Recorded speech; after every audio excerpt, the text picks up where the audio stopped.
Waalaikumsalam. Alhamdulillahirabbil alamin, sudah bergabung pada Kak Karin, Kak Ratna, Bu Ruqiyah sama Ummu Anzam. Baik, mudah-mudahan senantiasa dalam lindungan Allah Subhanahu wa taala. Kita mulai dulu ya. Baik, bismillahirrahmanirrahim. Assalamualaikum warahmatullahi wabarakatuh. Alhamdulillahirabbil alamin. Hamdan katsiran thayyiban mubarakan fih. Asyhadu an la ilaha illallah wa asyhadu anna Muhammadan 'abduhu wa rasuluh. La nabiyya wa la rasula ba'dah. Allahumma shalli wa sallim wa barik 'ala Muhammadin wa 'ala alihi wa ashabihi wa man tabi'ahum bi ihsanin ila yaumil qiyamah. Amma ba'd.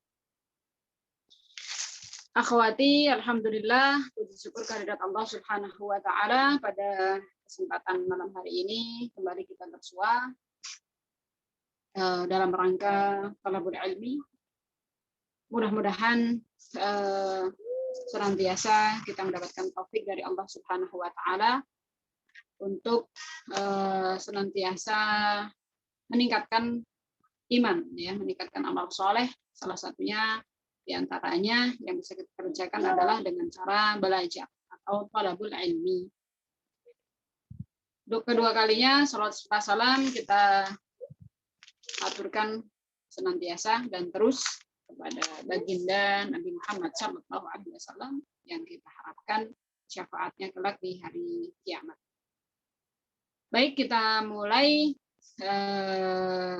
kajian malam hari ini dengan bersama-sama mengucap basmalah. Bismillahirrahmanirrahim. Mudah-mudahan kurang lebih 1 jam atau ya sekitar 45 menit mungkin kedepannya Allah beri kelancaran, Allah beri kemudahan. Amin ya rabbal alamin. Melanjutkan pembahasan kita pada hadis ya yang dirangkum dalam satu matan yang disebut dengan Umdatul Mar'ah.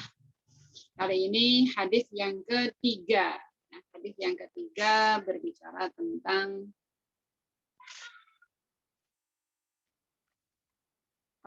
kepemimpinan seorang wanita. Ya, hadis yang ketiga dan keempat insya Allah, karena hadisnya pendek ya. Di sini sudah saya coba share matanya. Ya. Baik, bismillah. Lam takhluqi li qiyadatir rijal, ya, disebutkan dalam matanya. Ya, ini temanya gitu ya.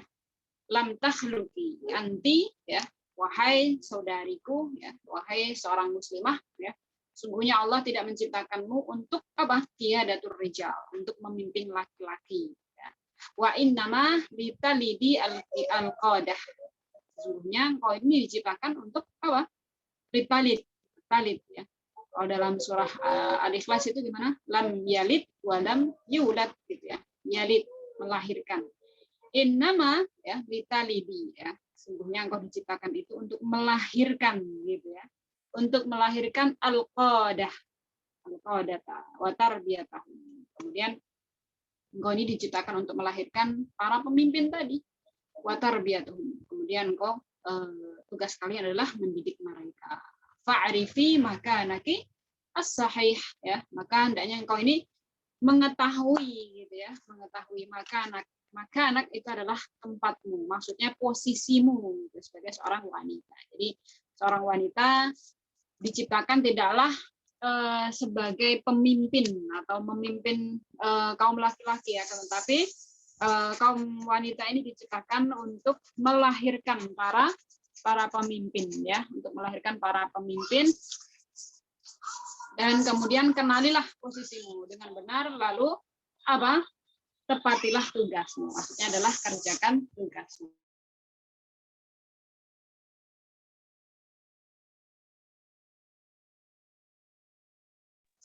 Baik, kita coba baca dulu hadisnya. An Abi Bakrah radhiyallahu anhu qala laqad nafa'ani Allahu bi kalimatin sami'tuha min Rasulillah sallallahu alaihi wasallam. Di hadis ini diriwayatkan oleh Abu Bakrah, bukan Abu Bakar ya, tapi Abu Bakrah. Siapa itu Abu Bakrah? Nanti kita coba bahas sedikit kisahnya atau biografi daripada Abu Bakar ini ya. Nah, hadisnya di sini.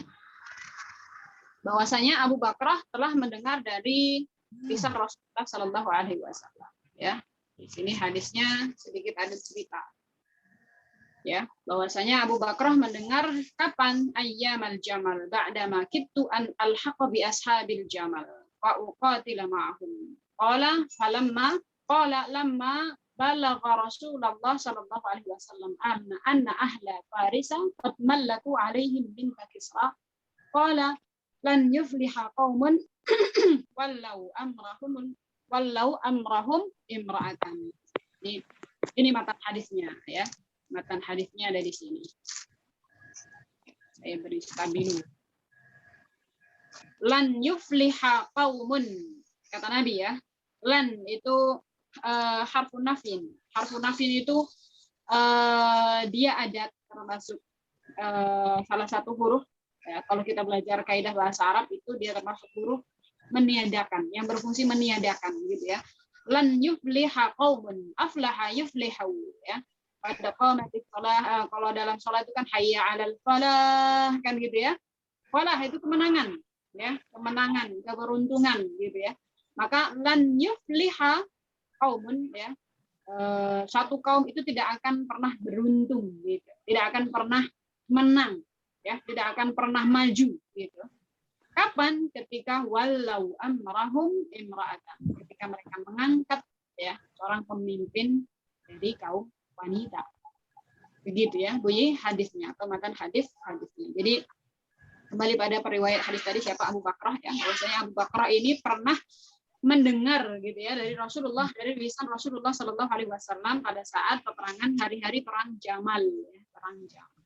Kemudian beliau mendengar ya, bahwasanya terdengar kabar ya, sampai kabar tersebut kepada Rasulullah bahwasanya pemimpin atau raja ya, kalau di sini disebut kaisar ya, Persia ya, ketika pemimpinnya itu mati ya, maka karena dia tidak punya ahli waris gitu ya, tidak punya anak lagi kecuali seorang putri gitu ya, seorang wanita, maka dalam kebiasaan atau sistem monarki gitu ya, sistem kerajaan kan kepemimpinan itu dia turun temurun gitu ya, diturunkan kepada anaknya, kepada putrinya. Karena anaknya ini adalah seorang putri, maka ya akhirnya ya, putri Kisra tadi atau Binta Kisra ini diangkat menjadi seorang pemimpin, menjadi seorang raja. Maka hal ini sampai kepada Rasulullah gitu ya, kabar ini sampai kepada Rasulullah. Kemudian Rasulullah bersabda, lan yufliha qaumun ya, suatu kaum itu tidak akan maju, tidak akan beruntung, tidak akan menang walau amrahum imra'atan, ketika mereka mengangkat seorang wanita sebagai pemimpin. Nah, sedikit cerita tentang Abu Bakrah tadi ya. Siapa dia Abu Bakrah? Abu Bakrah itu berbeda dengan Abu Bakar ya. Abu Bakrah, ada tak marbutahnya. Kalau Abu Bakar kan ba kaf ra bakar gitu ya. Abu Bakar. Kalau ini Abu Bakrah. Abu Bakrah itu dalam satu kisahnya ya, beliau adalah orang yang ketika mendatangi sholat berjamaah gitu ya, sholat berjamaah bersama Nabi Shallallahu Alaihi Wasallam. Sebelumnya beliau ini pernah mendengar bahwasanya Rasulullah SAW itu menyebutkan seseorang ya, seorang makmum itu akan mendapati atau akan dihitung mendapatkan satu rakaat bersama imam itu ketika dia mendapati rukuk ya, dia mendapati rukuk bersama imam gitu ya. Nah, satu ketika Abu Bakrah ini pengen mengamalkan gitu ya. Sebetulnya dia terlambat berjamaah gitu. Kemudian karena Rasulullah pada saat itu sudah rukuk gitu ya, dia begitu masuk masjid itu langsung rukuk gitu. Dia langsung rukuk, kemudian dalam keadaan rukuk beliau itu maju ya. Bisa dibayangkan dia rukuk tapi sambil maju untuk merapatkan shaf gitu. Karena pada waktu itu dia karena harusnya kan seorang masbuk gitu ya. Seorang masbuk kan biasanya dikerjakan adalah posisi dulu dapat gitu ya, softnya dapat, baru kemudian kita mengikuti imam kan gitu. Nah, karena Abu Bakrah ini pengen mengamalkan gitu ya, dan dia tidak ingin ketinggalan satu rakaat bersama Nabi, maka beliau rukuk, baru kemudian dia merapatkan saf atau mencari posisinya gitu ya. Nah, luar biasa. Rasulullah itu adalah seorang rasul yang pengetahuannya itu ya di luar manusia biasa gitu ya. Begitu Rasulullah salam dari sholatnya, beliau manggil Abu Bakar gitu ya. Kata Nabi ya, beliau menanyakan ya akan perilaku yang dia kerjakan tadi. Mengapa engkau ya belum cari posisi, belum cari soft yang benar, kok sudah rukuk gitu ya? Ternyata dia ingin mengamalkan yang disampaikan Nabi Shallallahu Alaihi Wasallam. Kemudian apa nasihat Rasulullah? Rasulullah menasihatinya apa? Zadakallahu hirsan wala ta'ud, kata Nabi ya. Semoga Allah menambahkanmu hirs. Hirs itu adalah semangat. Maksudnya adalah semangat untuk mendapati atau mendatangi jamaah. Jadi ketika dengar adzan gitu ya, karena seorang laki-laki itu kan sholatnya adalah berjamaah di masjid, maka hendaknya bersegera gitu ya, bersegera menuju jamaah, kemudian untuk tidak terlambat gitu. Jadi Abu Bakar ini sekaligus didoakan oleh Rasulullah, didoakan agar dia lebih semangat lagi dalam mendatangi jamaah dan tidak ketinggalan. Gitu. Nah, kembali lagi pada hadis ini, kita coba bahas dari fawaid ya atau faidah yang bisa kita ambil dari hadis tersebut. Yang pertama, ya di sini disebutkan minal fawaid al muta'alliqah bi mawdu'il hadis raqam 1. Yang pertama di sini ada man'u tawliyatil mar'ah al wilayat al 'ammah. Jadi seorang wanita ya mana itu dilarang gitu ya. Jadi hukumnya adalah dilarang bagi seorang wanita itu tauliyatil mar'ah, diangkat ya, mengangkat seorang wanita sebagai pemimpin ya. Pemimpin apa? Pemimpin di sini adalah al-wilayatul ammah ya. Wilayatul ammah itu adalah sebuah wilayah secara umum, secara global, secara meluas, merata gitu ya. Sebut sajalah presiden gitu ya. Jadi seorang wanita itu dilarang menjadi atau diangkat menjadi seorang pemimpin negara ya. Pemimpin wilayah.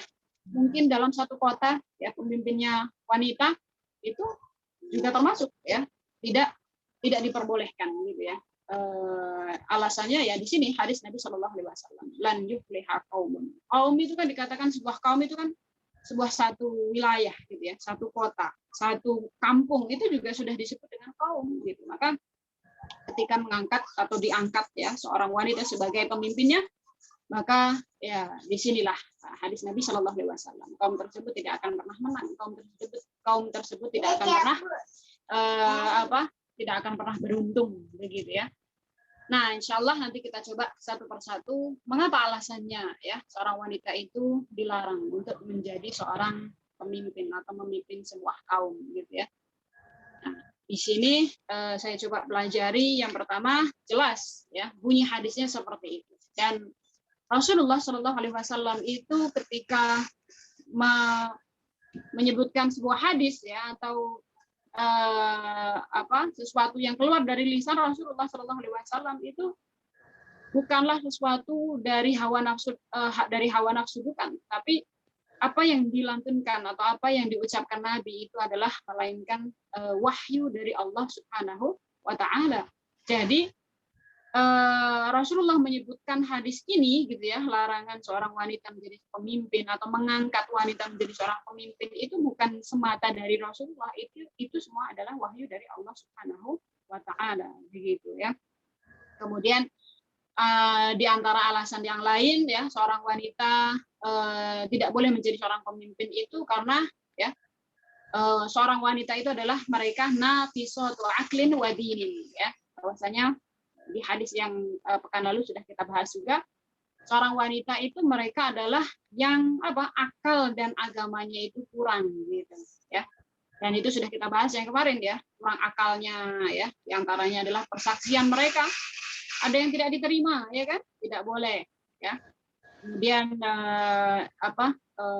di perkara-perkara yang lain seperti muamalat ya, utang piutang, mereka masih diperbolehkan untuk bersaksi, namun kesaksian mereka adalah 2 ya dibanding 1 dengan kaum laki-laki. Maka hal ini merupakan kekurangan mereka. Bagaimana ya mereka kaum yang punya kekurangan tapi mereka diangkat menjadi seorang pemimpin, kan ini adalah satu hal yang tentu tidak tidak pantas gitu ya. Jadi meskipun setinggi apapun pendidikannya misalnya ya, maka seorang wanita itu tetap fitrahnya mereka adalah dipimpin ya, sebagaimana juga dalam sholat gitu ya. Seorang wanita mereka adalah makmum. Kira-kira pernah nggak dapati seorang wanita menjadi imam, kemudian makmumnya adalah laki-laki? Nggak ada ya, tidak ada, kecuali mungkin jamaahnya Lia Eden ya. Pernah dengar ya pasti. Nah, jamaahnya Lia Eden ini kan imamnya adalah seorang wanita, sedangkan makmumnya adalah kaum laki-laki yang kalau nggak salah sudah meninggal ya. Nah, mudah-mudahan dalam akhir hayatnya dia sempat tobat walaupun tidak dijaharkan gitu ya, walaupun tidak sempat mengumumkannya gitu. Nah, jadi alasan tadi ya seorang wanita tidak diperbolehkan menjadi seorang pemimpin itu adalah karena dia memiliki kekurangan secara akal dan agama ya. Wanita itu haid, mengalami haid ya kan? Din ya. Suatu din itu adalah seorang wanita mengalami haid. Jadi punya masa cuti gitu ya per bulan. Nanti kalau misalnya seorang pemimpin dia lagi nyeri haid terus cuti gimana? Kan nggak bisa ya. Jadi banyak sekali kekurangan daripada seorang wanita tersebut. Kemudian seorang wanita mereka adalah yang mengalami atau mereka yang mengandung, menyusui ya. Dan bagaimana atau tugas mereka ya, tanggung jawab mereka ketika menjadi seorang pemimpin, misalnya kalau mereka sedang mengandung atau mereka sedang melahirkan ya, nanti akan banyak sekali mungkin yang tertunda misalnya ya, meskipun mungkin dalam prakteknya ada gitu ya wakilnya gitu, atau ada pembantunya misalnya, tapi tetap di sini seorang wanita itu bukan tabiatnya menjadi seorang pemimpin ya. Kemudian alasan yang lain bahwasanya wanita itu diciptakan dari tulang rusuk seorang laki-laki ya, yang mana fitrah dari wanita ini adalah bengkok gitu ya. Fa idza dahatta ya liyuqimahu gitu ya. Dalam hadisnya berbunyi jika engkau ingin meluruskannya tetapi dengan keras maka ya itu bisa kasar tahu ya, engkau bisa mematahkannya gitu ya. Tetapi idza taraktahu, tapi kalau engkau meninggalkan dia tetap bengkok, maka Masya Allah wanita itu akan terus bengkok gitu. Jadi fitrah seorang wanita itu bengkok. Maksudnya di sini diciptakan dari tulang rusuk laki-laki yang bengkok gitu ya, fitrahnya ya. Maka bagaimana mungkin gitu ya sebuah kaum dipimpin oleh seorang wanita yang bengkok gitu ya. Dia terbuat atau terciptakan dari tulang rusuk seorang laki-laki yang bengkok begitu. Kemudian di antara alasan-alasan yang lainnya ya tadi ya sudah kita sampaikan ya. Yang terakhir adalah di sini saat menikah ya, seorang wanita itu butuh wali ya. Karena Rasulullah SAW menyebutkan di sini la nikah illa biwaliyin ya. Seorang wanita itu tidak bisa atau tidak sah nikahnya ya kecuali dengan wali. Bagaimana dia akan menjadi seorang pemimpin kalau dia saja butuh wali ya untuk menikahkan dirinya. Sedangkan laki-laki tidak butuh wali ya, dia mau nikah di mana saja, kapan saja, orang tuanya tahu atau tidak kan nggak peduli begitu ya. Nah, kemudian di sini kembali pada fawaid ya, faedahnya seorang wanita itu adalah dilarang memimpin sebuah wilayah gitu ya. Nah, adapun bagaimana jika dia memimpin sebuah perusahaan misalnya, dia memimpin sebuah organisasi, maka itu masih diperbolehkan ya. Sebagaimana Sayyidah Khadijah ya. Khadijah ini beliau memiliki kekayaan yang banyak dan beliau sendiri yang mengurusnya sebelum beliau diperistri oleh Rasulullah Sallallahu Alaihi Wasallam, dan bahkan ya Rasulullah Muhammad Sallallahu Alaihi Wasallam itu juga termasuk salah satu karyawannya ya. Jadi Sayyidah Khadijah itu adalah seorang pemimpin bisnis gitu ya, pemimpin perdagangan. Beliau adalah pebisnis. Jadi dalam hal ini memimpin perusahaan ya, seorang wanita itu masih diperbolehkan. Memimpin organisasi, memimpin sebuah semacam sesuatu yang harus diatur gitu ya, seperti misalnya pasar ya, ketua pasarnya gitu ya. Ketua pasar itu koordinatornya gitulah ya, orang yang bertanggung jawab mengatur apa berjalannya gitu ya, jual beli, agar tidak terjadi riba, agar lancar ya, agar tidak terjadi monopoli dan lain sebagainya, itu juga diperbolehkan. Dan hal ini pernah terjadi pada masa Khalifah Umar bin Khattab. Ya, ada sahabat yang bernama Sahabiyah ya, seorang wanita yang bernama Syifa bin Abdullah Al-Adawiyah. Beliau ya apa namanya, seorang wanita yang apa namanya, masuk Islam sebelum hijrah ya, kemudian beliau juga hijrah ke Madinah ya, dan Rasulullah Shallallahu Alaihi Wasallam ini sering gitu ya, kalau kita baca kisahnya, Rasulullah itu Syifa ini adalah seorang wanita yang masih kerabat dengan Rasulullah, tapi kerabat jauh begitu. Tetapi di luar kekerabatan ini, Syifa ini beliau ada kedekatan dengan Rasulullah gitu ya. Maka Masya Allah ya, kemudian sepeninggal Rasulullah ya, kemudian setelah Abu Bakar ya, khalifah yang pertama, kemudian pada kekhalifahan Umar bin Khattab ini memberikan amanah Syifa ya, sahabat Syifa, untuk menjaga pasar ya, Masya Allah. Mungkin teman-teman di sini atau ibu-ibu pernah melihat atau pernah nonton kisah atau film Umar ya, Umar bin Khattab itu, di situ ada satu sesi yang menampilkan adegan Syifa ini memimpin pasar gitu ya, dengan bangganya gitu ya, karena memang dia adalah wanita yang dikaruniai kecerdasan ya, ketegasan ya, karena memimpin satu organisasi atau satu di situ pasar gitu ya.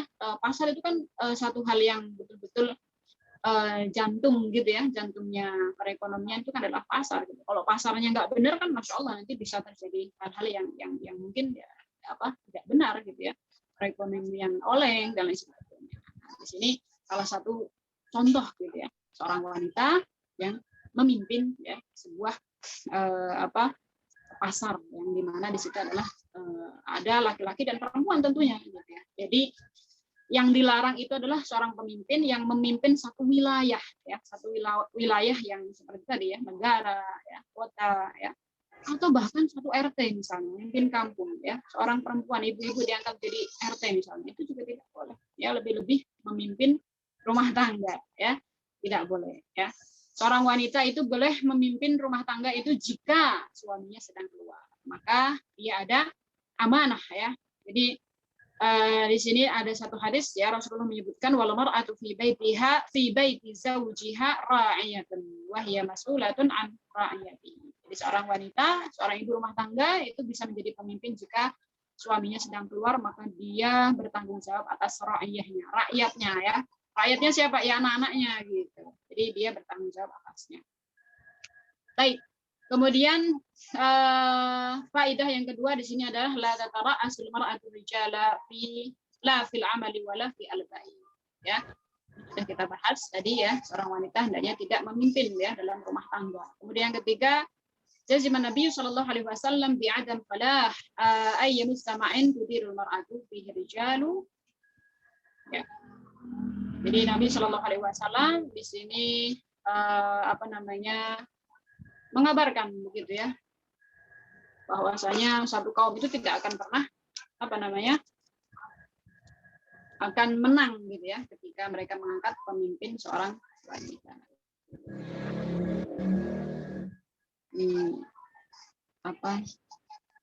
Kita paskan lagi. Kemudian yang terakhir di sini adalah tashni'un Nabi Shallallahu Alaihi Wasallam li hadzal fi'l innama yasdur an wahyin min Allah. Seperti yang saya jelaskan tadi, bahwasanya setiap yang disabdakan Nabi Shallallahu Alaihi Wasallam itu tidaklah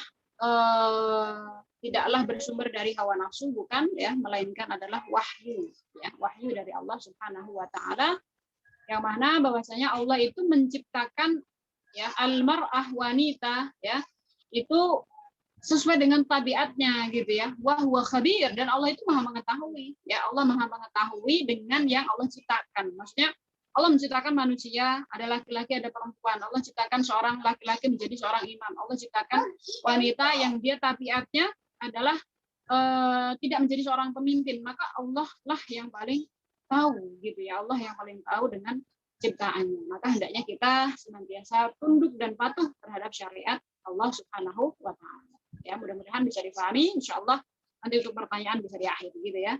Kita coba lanjutkan dulu ke hadis yang keempat ya.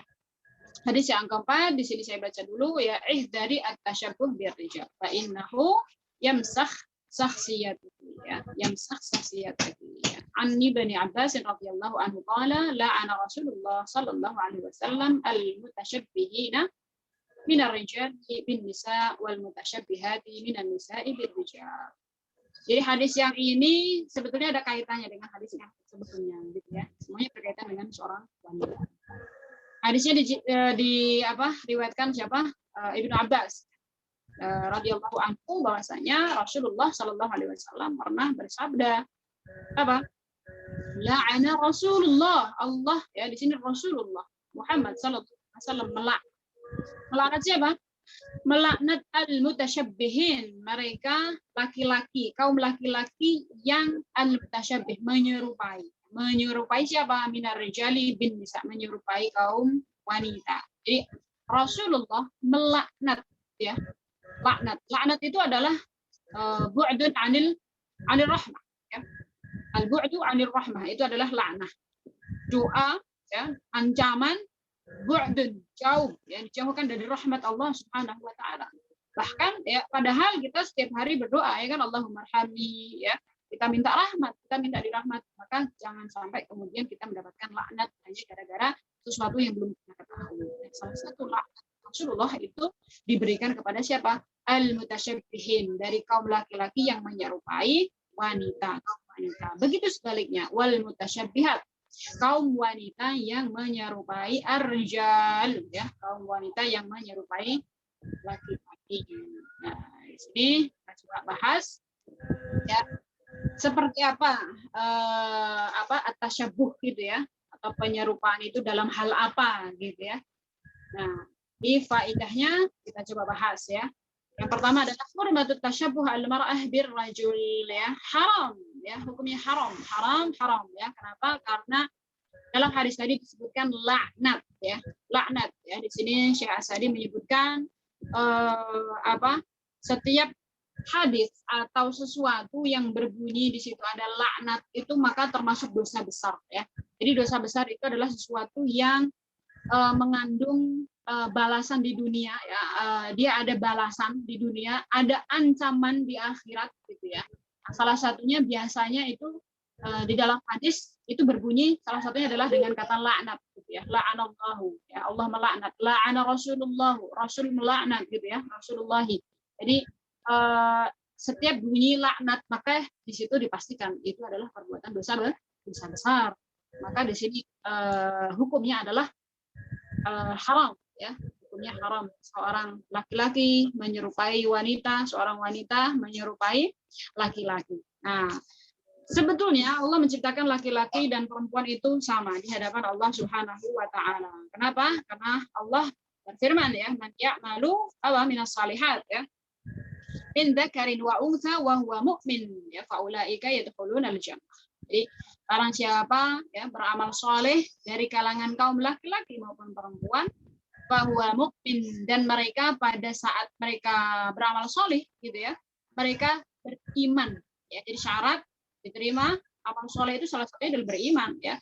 Jadi orang non muslim nggak beriman, misalnya dia beramal soleh zakat misalnya atau sedekah miliaran rupiah ya, atau menginfakkan seluruh hartanya, kekayaannya, tapi dia tidak beriman, maka tidak diterima, jelas ya.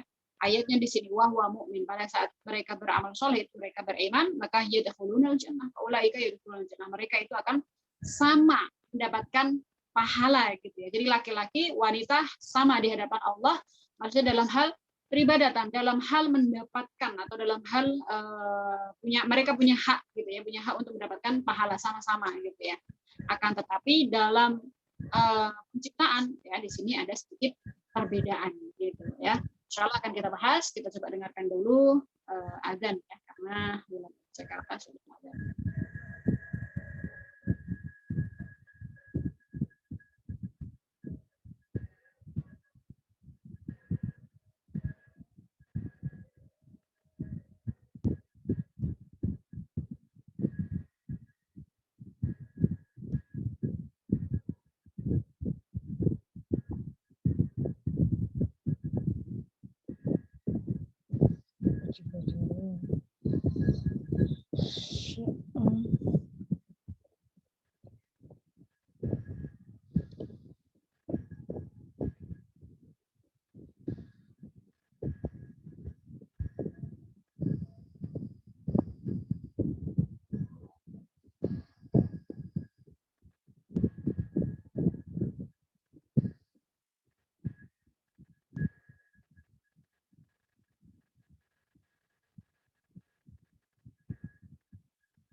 Alhamdulillah, kita lanjutkan pembahasan hadisnya. Yang pertama tadi, faedah yang pertama adalah hukum tasyabbuh, ya, menyerupai laki-laki atau menyerupai perempuan, ya, itu adalah haram, ya, berdasarkan hadis di atas tadi. Ada lafaz laknat, ya, sesuatu yang dilaknat itu adalah perbuatan dosa besar. Kemudian yang kedua adalah an tasyabbuh al-mar'ah birajuli minal kaba'ir, ya, termasuk dosa besar. Baik, tadi sedikit kita bahas tentang amal soleh, ya. Jadi laki-laki dan perempuan itu memiliki hak yang sama dalam mendapatkan pahala, ya. Jadi mereka akan diganjar sesuai dengan amal solehnya, dan ini jelas mereka semuanya di hadapan Allah itu sama, ya, laki-laki dan perempuan. Yang membedakan adalah ketakwaan, ya.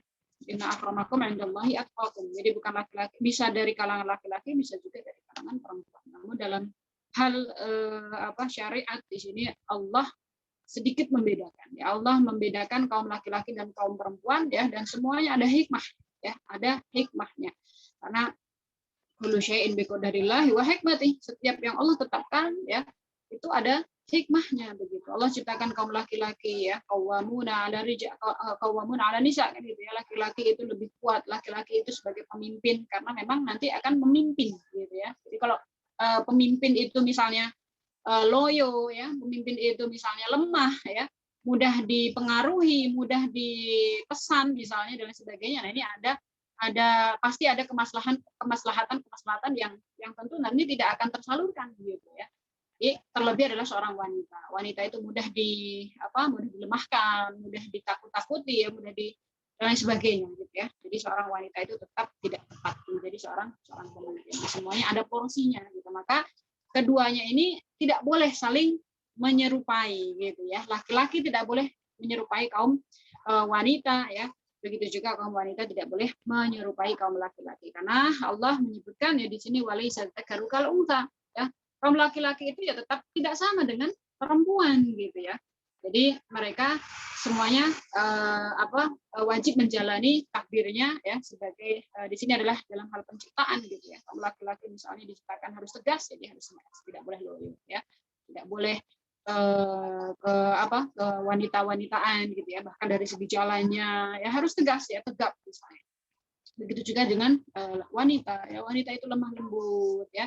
Maka salah satu tabiatnya, ya, dia di rumah mendidik anak-anaknya gitu kan. Ya, kalau seorang wanita pengen seperti seorang laki-laki misalnya keluar rumah dan lain sebagainya, ya, ingin menuntut haknya, ya, katanya dia punya hak yang sama di dunia ini, ya, menjadi seorang pemimpin, menjadi ini dan itu, menghasilkan uang misalnya, ya, lantas siapa yang akan mendidik anak-anak mereka di rumah seperti itu. Jadi untuk menjaga perbedaan laki-laki dan perempuan ini, ya, maka Allah tadi melarang tasyabbuh atau penyerupaan, ya, dari masing-masing. Jadi laki-laki tidak boleh menyerupai kaum wanita. Di sini Ibnu Hajar menjelaskan makna daripada tasyabbuh itu adalah dalam hal berpakaian, ya.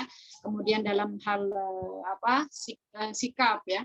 Bersikap bagaimana seorang laki-laki harusnya, bagaimana seorang perempuan seharusnya, sifat, ya, begitu juga, ya.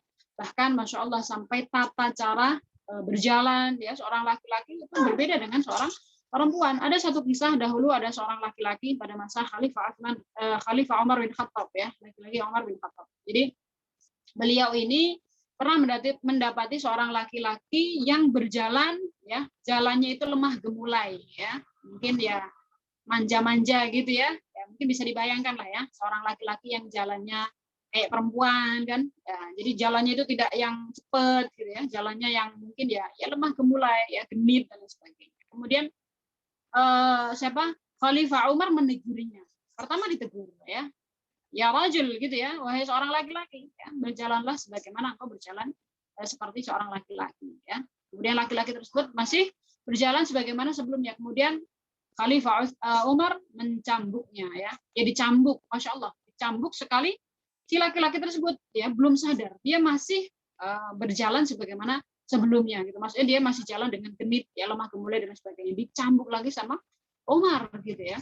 Umar itu adalah seorang sahabat yang keras, disiplin, tegas gitu ya. Maksudnya hadis ini Rasulullah betul-betul melaknat gitu ya. Maka dia tidak ingin seorang laki-laki tersebut dilaknat oleh Rasulullah gitu. Maka dia memaksa orang laki-laki tadi untuk berjalan sebagaimana jalannya laki-laki gitu, bukan seperti seorang wanita berjalan. Ya, maka sampai 3 kali dia dicambuk, ya kemudian seorang laki-laki tadi karena dia merasa sudah terpaksa gitu ya, akhirnya dia mampu memaksa dirinya untuk berjalan sebagaimana seorang laki-laki berjalan. Nah, di sini jadi mungkin ada sebagian orang itu dia laki-laki tapi masya Allah dia tabiatnya itu seperti perempuan gitu ya, mungkin dari cara ngomongnya ya, cara berjalannya, bergeraknya dan lain sebagainya semuanya itu perempuan, tapi masya Allah ya, Allah itu menciptakan laki-laki dan perempuan itu berbeda ya. Seandainya dia paksa dirinya untuk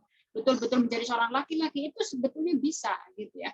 Mulai dari mungkin dimulai dari sedikit-sedikit ya, bagaimana cara berbicaranya ya, bagaimana cara berjalannya, kemudian pelan-pelan ya, biasanya seorang laki-laki yang seperti ini dia lebih cenderung mau berteman dengan kaum wanita ya enggak? Saya dulu pernah punya teman seperti itu gitu ya, karena dia merasa dirinya itu kayak perempuan gitu ya, akhirnya dia nih berteman dengan kaum laki-laki itu nggak cocok gitu, karena laki-laki itu mungkin mainnya kan keras gitu ya, perang-perangan dan lain sebagainya, akhirnya dia lebih nyaman bermain dengan seorang wanita, bermain dengan para wanita gitu ya, anak-anak wanita. Nah, karena kesehariannya ini dia main terus sama wanita, akhirnya tumbuhlah tabiat-tabiat itu semakin kenceng dia menjadi seorang wanita.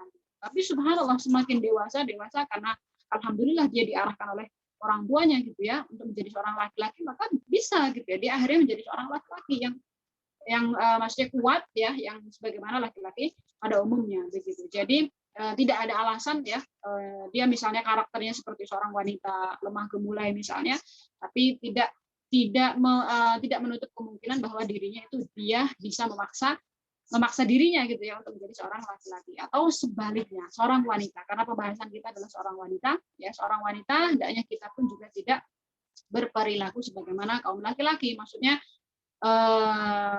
kita pun harus menumbuhkan sifat lemah gemulai gitu sebagai seorang wanita, karena kedepannya seorang wanita itu nanti akan menjadi seorang ibu ya kan, yang akan mendidik anak-anaknya, menyusui anaknya ya. Bisa dibayangkan bagaimana wanita tomboy dia akan menyusui anaknya, tentu akan kesulitan ya, karena dia dari dalam dirinya dia tidak ada perasaan menjadi seorang ibu, tidak ada perasaan bagaimana menyayangi anak, bagaimana memeluk anak, bagaimana menyusui anak dan lain sebagainya. Maka subhanallah, kullu syai'in biqadarillah wa hikmah. Semuanya ada hikmahnya. Maka termasuk dosa besar orang yang saling menyerupai, laki-laki menyerupai perempuan, perempuan juga menyerupai kaum laki-laki. Itu ada laknat, dan itu merupakan dosa besar ya. Kemudian yang ketiga di sini minal fawaid ya, anna uqubat tashabbuh al-mar'ah birrajul al-la'n ala lisan Rasulullah ya. Jadi laknat yang terucap dari lisan Rasulullah itu sudah cukup menjadi sebuah iqab ya, sebuah hukuman gitu ya. Kadang kita merasa takut ya dilaknat oleh orang tua. Nah, di sini yang melaknat kita ya, mendoakan keburukan itu adalah Rasulullah gitu ya. Doanya di sini laknat itu adalah dijauhkan dari rahmat Allah. Maka subhanallah, jangan kemudian kita meremehkan hal tersebut. Ya, kalau dari segi pakaian bagaimana? Maka kita seorang wanita ya, yang kita tahu ya, seorang wanita itu berpakaian dia pakai rok gitu kan, pakai jilbab ya, pakai baju yang sedikit longgar ya. Maka jangan kemudian kita meniru pakaian seorang laki-laki ya. Pakai misalnya keluar tidak pakai jilbab, rambutnya dipotong sebagaimana laki-laki ya. Bagaimana dengan anak-anak misalnya? Maka dari kecil ya kita mendidik anak-anak, kita kenalkan gitu ya. Kalau anak cewek itu ya rambutnya panjang ya, atau mungkin sudah besar sedikit kita kenalkan hijab ya, pakai jilbab ya, dikenalkan dengan rok, pakaian yang lebar-lebar misalnya. Begitu juga dengan sebaliknya laki-laki ya. Laki-laki ya kita kenalkan anak-anak kita ini, kita carikan teman yang laki-laki gitu ya. Karena teman itu sangat berpengaruh sekali ya.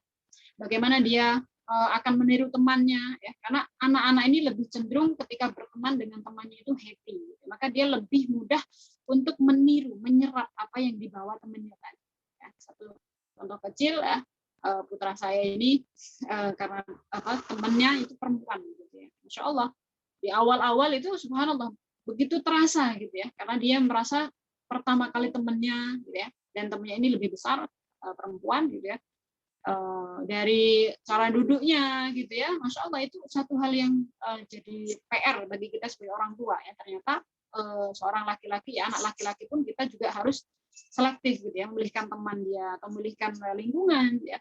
Karena kalau hal ini dibiarkan begitu, maka subhanallah ya, terjadilah apa yang tidak kita harapkan gitu. Kemudian faidah yang berikutnya di sini adalah anal Islam harsa ala tamayyuz syakhsiyatil mar'ah wa tafarrud biha an syakhsiyatir rajul. Jadi Islam itu di sini sangat membedakan gitu ya. Agama Islam, agama kita itu membedakan bahwasanya setiap wanita ya dan laki-laki itu memiliki karakter syakhsiyah, karakter yang berbeda ya.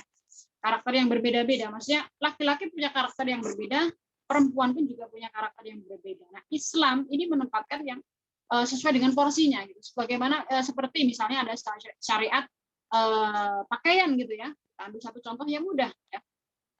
Islam memberikan satu kewajiban ya, kewajiban bagi kaum muslimah untuk berpakaian lebih rapat, ya, lebih tertutup dibanding kaum laki-laki. Karena memang seorang wanita itu karakternya dia lebih malu dibanding kaum laki-laki, ya enggak? Jadi wanita itu malunya lebih banyak daripada kaum laki-laki. Maka dalam Islam ya seorang wanita itu diperintahkan untuk menutup auratnya ya, untuk berpakaian lebih lebar, berpakaian lebih jauh lebih rapat dibanding kaum laki-laki. Nah, ini adalah salah satu contoh. Kemudian yang berikutnya anadil mar'ah khasa'is takhtalifu an khasa'is rajul. Fala tumhabit tasyabbuh birrijal. Jadi seorang wanita itu memiliki khasa'is, keistimewaan ya, takhtalifu yang berbeda dari keistimewaan kaum laki-laki. Jadi setiap kaum laki-laki dan perempuan itu memiliki keistimewaan yang sendiri-sendiri, maka pada maka jangan dihilangkan, jangan dihapus dengan bertasyabuh tadi, dengan menyerupai. Maka misalnya seorang perempuan tadi keistimewaannya dia mengandung, ya, dia menyusui, ya, kemudian dia mendidikan dan lain sebagainya. Maka jika dia menyerupai kaum laki-laki, maka tentu dia tidak akan maksimal dalam menjalankan keistimewaan atau ketika dia mendapatkan keistimewaan tersebut, ya, ketika dia berumah tangga dan lain sebagainya, ya. Kemudian di sini yang kelima ya tadi sudah, yang keenam adalah an-tashabbuhal mar'ati birrajul yadullu ala mashin fil fitri.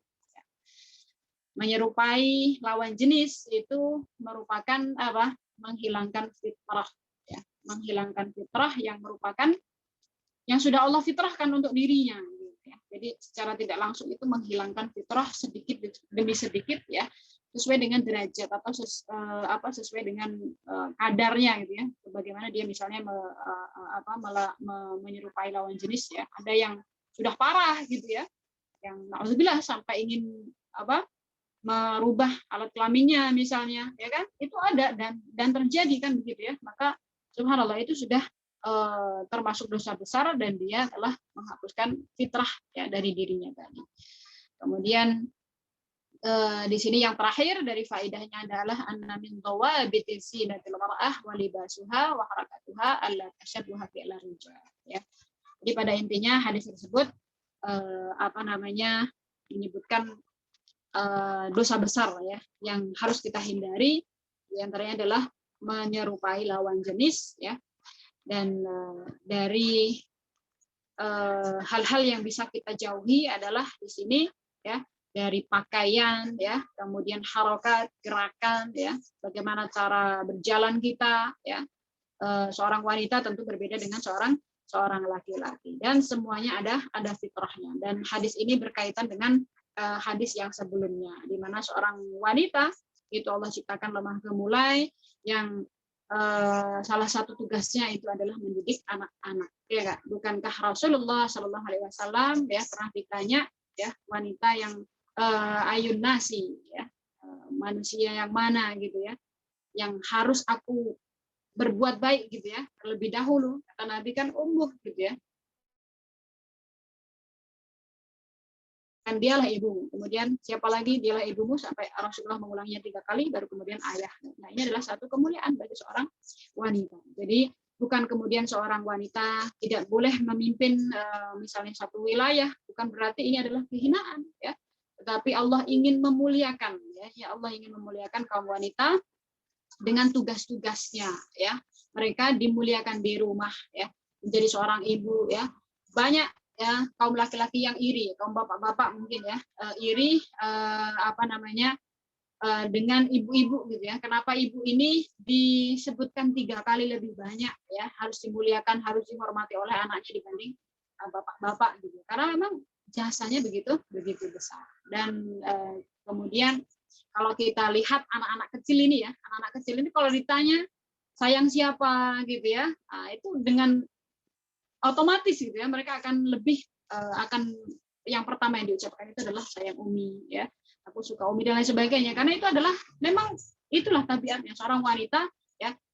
Mereka itu adalah madrasah al-ula, sekolah yang pertama ya, pendidik yang pertama bagi anak-anaknya gitu. Karena seorang laki-laki kan mereka adalah orang yang mencari nafkah, jadi tugasnya mereka di luar, jadi jarang sekali mungkin berinteraksi dengan anak-anak. Maka subhanallah semuanya ini bukanlah pembatasan untuk kita kaum wanita, akan tetapi ini adalah sebuah kemuliaan untuk kita semuanya. Baik, sampai di sini mudah-mudahan bisa dipahami.